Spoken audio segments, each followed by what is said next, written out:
Career point Sonu के YouTube channel में आप सबका स्वागत है। अब तक हम लोग पढ़ लिए थे 1813 का चार्टर एक्ट। आज हम पढ़ेंगे 1833 का चार्टर एक्ट। 1833 का चार्टर एक्ट, इसके तहत क्या क्या किया गया?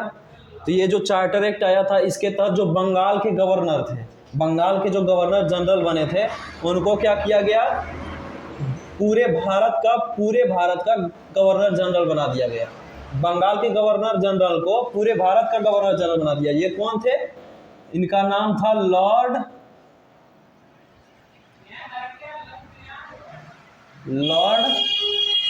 William Bentinck. जो पूरे भारत के पहले गवर्नर जनरल बने, उनका नाम क्या था? Lord William Bentinck. और क्या किया गया इसके तहत? और गवर्नर जनरल को सभी नागरिक, जो नागरिक और सैन्य मामला था, उस पर पूर्ण नियंत्रण दे दिया गया। मतलब शक्तियों का जिसको बोलते हैं केंद्रीकरण। एक तो केंद्रीकरण होता है, एक विकेंद्रीकरण। तो यहाँ क्या किया गया? केंद्रीकरण किया गया। शक्तियों का जो था, नागरिक एवं सैन्य मामला जो था, सबका केंद्रीकरण कर दिया गया। पूर्ण नियंत्रण किसको दे दिया गया? गवर्नर जनरल को, गवर्नर जनरल और उनकी काउंसिल को। और क्या किया गया? गवर्नर जनरल एवं उनकी काउंसिल को पूरे भारत के लिए कानून बनाने का अधिकार दे दिया गया। किसको दिया गया? गवर्नर जनरल एवं उसकी काउंसिल को।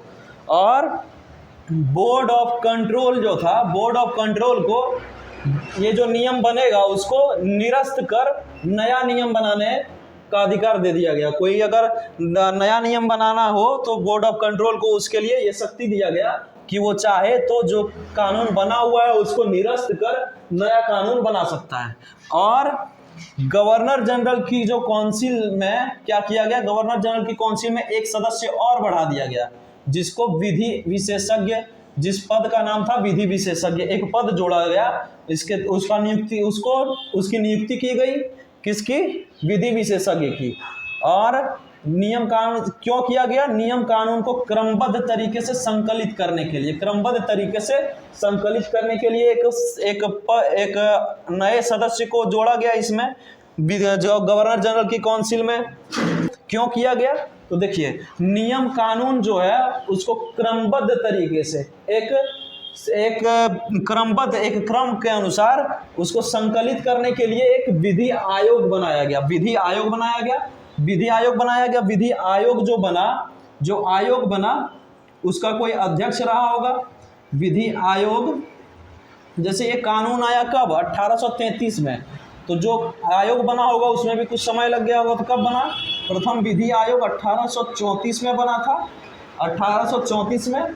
और इसके जो अध्यक्ष थे, पहले ये क्वेश्चन बन सकता है एग्जाम में, पहले विधि आयोग के अध्यक्ष कौन थे? तो ये क्या होगा इसका आंसर? Lord Macaulay. इनका नाम था लॉर्ड मैकाले। पहले विधि आयोग के अध्यक्ष जो बने उनका नाम था लॉर्ड मैकाले।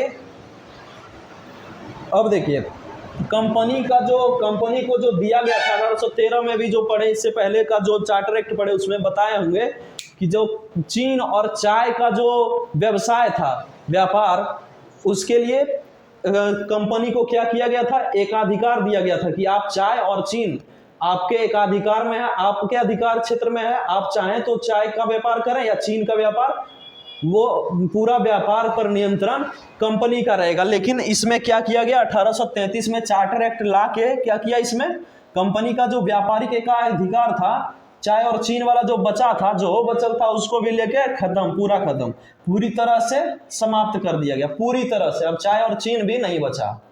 और देखिए, खत्म कर दिया गया। और कंपनी को एक काम सौंपा गया। व्यापार का कोई भी काम कंपनी के अधिकार क्षेत्र में नहीं रहा। अब कंपनी का काम क्या रहा? प्रशासनिक, सभी प्रशासनिक और जो राजनीतिक जो काम होगा उसका दायित्व सौंपा गया। किसको?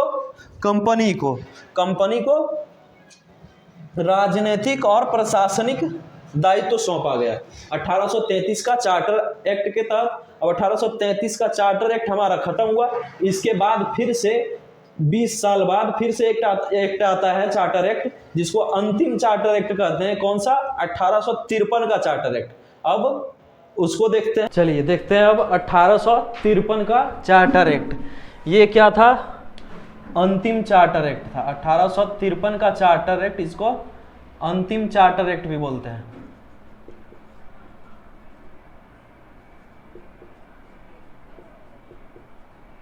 अंतिम चार्टर एक्ट था और इसके तहत क्या किया गया था? गवर्नर जनरल की काउंसिल में सदस्यों की संख्या जो 4 थी, पहले 3 थी, 3 से बढ़ाकर 4 किया गया और 4 से भी बढ़ाकर अब 1853 के चार्टर एक्ट के तहत क्या किया गया? 10 कर दिया गया। गवर्नर जनरल की काउंसिल में सदस्यों की संख्या 10 कर दिया गया। और क्या किया गया? विधायिका और कार्यपालिका। विधायिका मतलब जो कानून बनाएगी, कानून बनाने वाली का कमेटी अलग कर दिया गया, और जो कार्यपालिका प्रशासनिक जो थे, जो प्रशासन देखते थे, कार्यपालिका और विधायिका को अलग कर दिया गया। और विधि निर्माण हेतु जो कानून बनाने वाली जो समिति, कानून बनाने के लिए जो है 12 सदस्य का विधान परिषद का गठन किया गया। विधान परिषद, आज भी विधान परिषद है ना, जो कानून बनाती है संसद।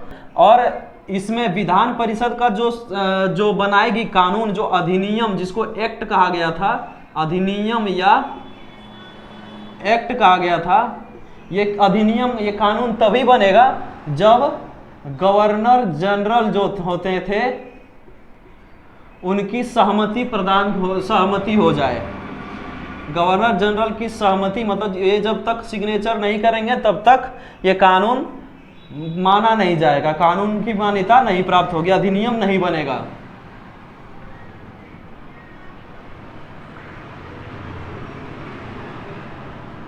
गवर्नर जनरल की सहमति आवश्यक हो गई और गवर्नर जनरल को क्या किया गया? विशेष वीटो पावर दिया गया। जैसे राष्ट्रपति को वीटो पावर दिया गया है ना, विशेष वीटो पावर जैसे जो राष्ट्रपति को दिया गया है ना, तो 3 वीटो पावर, पॉकेट वीटो वगैरह जिसमें आता है। गवर्नर जनरल का अगर मन हो गया तो सहमति ना भी दे सकते हैं, ये वीटो पावर दिया गया इसमें 1853 का चार्टर एक्ट के तहत गवर्नर जनरल को।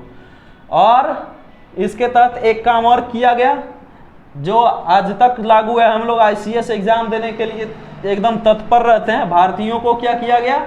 ICS, इंडियन सिविल सर्विस जो था, सिविल सर्विस का एग्जाम देने में शामिल होने का अधिकार दे दिया गया था, ICS परीक्षा में शामिल होने का अधिकार।